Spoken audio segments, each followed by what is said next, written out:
Morning प्यारे बच्चों।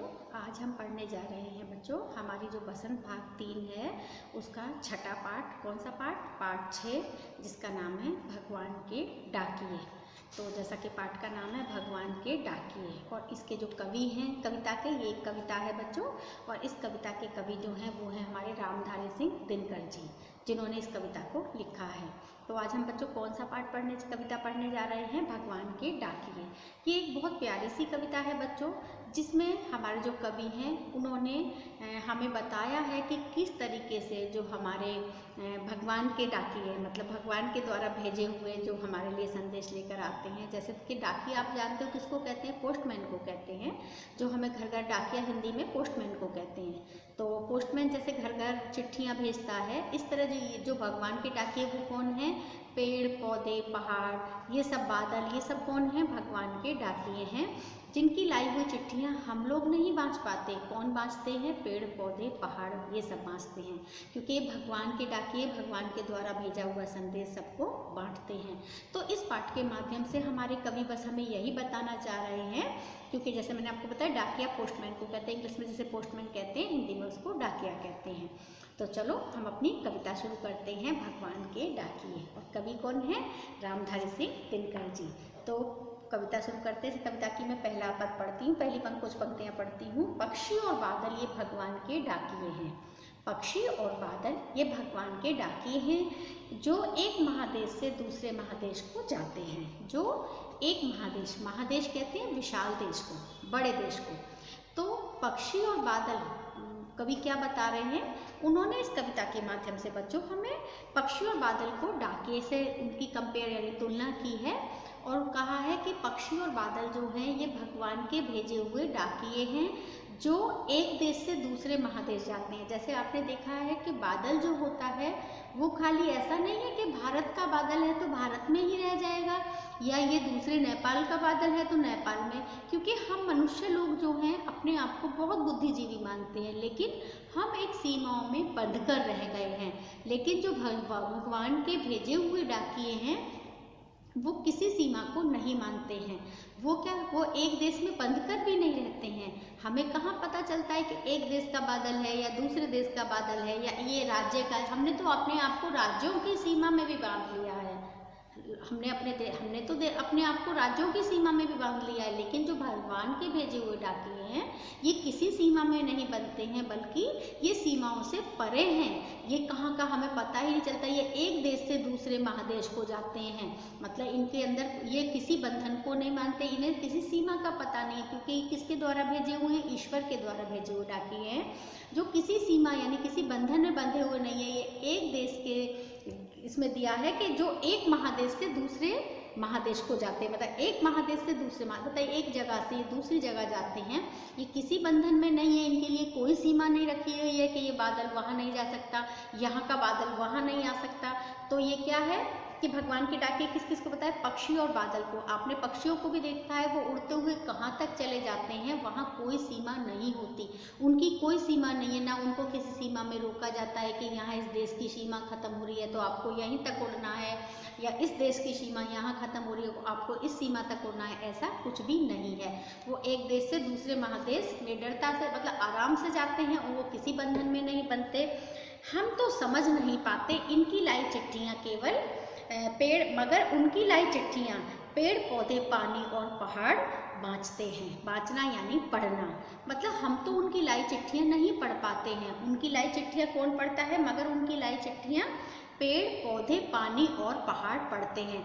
यानी आपने देखा है पेड़ है वो अपनी हवा जो पेड़ों से जो हमें हवा मिलती है, क्या वो एक सीमा में बंध कर मिलती है? पेड़ पौधे और पहाड़ बाँचते हैं, मतलब बादल और पक्षी जो संदेश लाते हैं। एक देश का बादल दूसरे देश में, देखो या इस देश से भाप बन के जो बादल भाप बना और उड़ा, वो हमें नहीं पता किस देश में जाके बरसेगा। तो उनके और उस देश से अगर कोई बादल भाप बन के उड़ के आया है तो वो हमारे देश में बरसा है, हमें पता है बरसने वाला बादल ये हमारे देश का है या दूसरे देश से आया है। तो यही कहा है कि मनुष्य इतना बुद्धिजीवी हो के भी इन बातों को नहीं समझता है है। इन बातों को कौन समझ पाते हैं? केवल पेड़ पौधे और पहाड़ इन बातों को समझ पाते हैं, क्योंकि उनकी लाई चिट्ठियों को केवल वो ही पढ़ पाते हैं, हम उनको नहीं समझ पाते हैं। क्योंकि हम अपने आप को बहुत ज्ञानी तो मानते हैं, लेकिन हम उतने ज्ञानी हैं नहीं, क्योंकि हम लोग एक सीमा में बंद कर रहते हैं, जबकि पेड़ पौधे और पहाड़ उस सीमा से परे हैं। तो वहाँ का बादल यहाँ आके बरसता है, यहाँ का बादल वहाँ जाके बरसता है, तो कौन पढ़ पाता है उसको? पेड़ पौधे उसको बाँचते यानी उसको पढ़ते, उसका आनंद लेते हैं। लेकिन हम ये डाकिए किसी सीमा में बंद कर नहीं रहते, क्योंकि ये भगवान के भेजे हुए डाकिए हैं। ये हमारे डाकिए नहीं है, किसके डाकिए? भगवान के भेजे हुए डाकिए। तो ये किसी सीमा में बंद कर काम नहीं करते हैं, बल्कि ये तो स्वच्छंद रूप से काम करते हैं। ये इंसान की बनाई हुई सीमाओं को नहीं मानते हैं।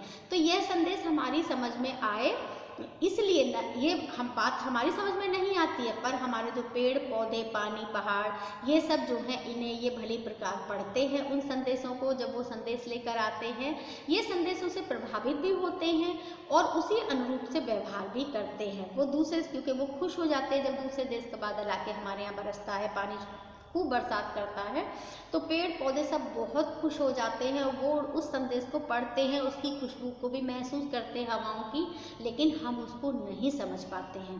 इससे आगे कवि कहते हैं कि हम तो केवल यह आंकते हैं कि एक देश की धरती दूसरे देश को सुगंध भेजती है और वह सौरभ हवा में तैरते हैं। तो बच्चों, सौरभ कहते हैं सुगंध को, आंकना कहते हैं किसी चीज़ का हिसाब लगाना, और धरती तो आप जानते हैं जमीन को कहते हैं।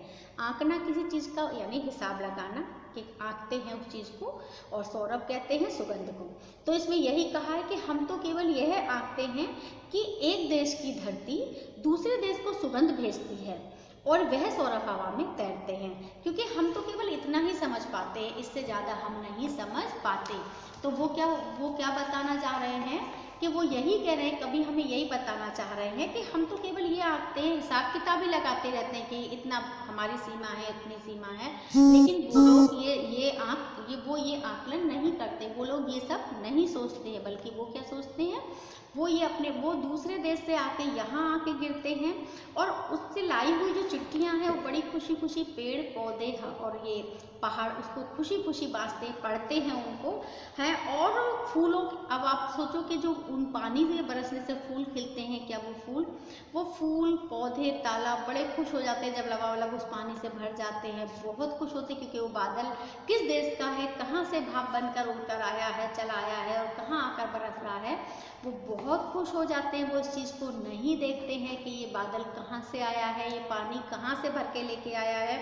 एक तालाब, झीलों, नदियों का पानी भाप बनकर उड़ जाता है, जैसे हमने देखा है जो तालाब, नदी और उनका पानी जो है, मतलब ये हवा, ये खुशबू कहाँ से आई है। वो पेड़ पौधे इस चीज़ को नहीं देखते कि कौन से देश से आई है, बल्कि वो खुशी खुशी उसको महसूस करते हैं और उससे खुश होते हैं।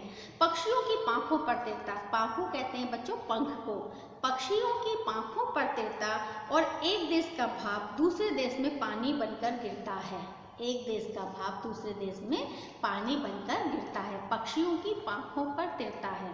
मतलब पक्षियों की पंखों पर, पाँखों यानी पंखों के ऊपर, पक्षियों के पंखों के ऊपर वो आता है एक देश का जो पानी है। इसमें बेटा शुरुआत में इसके कुछ वर्ड मीनिंग मैंने दिए हैं, वो वर्ड मीनिंग मैंने पूरे शुरुआत से आपको पढ़ाए हैं। इसके शुरुआत में जो वर्ड मीनिंग दिए उसमें पाँखों शब्द मैंने दिया है, पाँखों कहते हैं बच्चों पंख को। तो इसमें यही बताया कि एक देश के तालाब, झरने, नदियाँ, ये सब जो होती हैं, ये पानी, इनसे जो पानी भाप बनकर उड़ जाता है, वो पानी किस देश में जाकर बरसेगा इसका किसी को कुछ भी अनुमान नहीं है, क्योंकि आज इस राज्य में से पानी भाप बनकर उड़ा दूसरे राज्य में जाके बरसता है, इस देश से भाप बनकर उड़ा हुआ पानी दूसरे देश में जाकर बारिश करता है। तो वो क्या कह रहे हैं कि यही कि हमें नहीं पता कि किस देश से भाप बन के आया है पानी, और एक देश की भाप दूसरे देश में पानी बनकर गिरता है, मतलब यहाँ से भाप बनकर उड़कर आई है, क्योंकि पक्षियों की और बादलों के द्वारा लाई हुई चिट्ठियाँ जो होती हैं वो अनुरूप उनके साथ वही अच्छा व्यवहार कर पाते हैं, हम तो उनको समझ भी नहीं पाते हैं।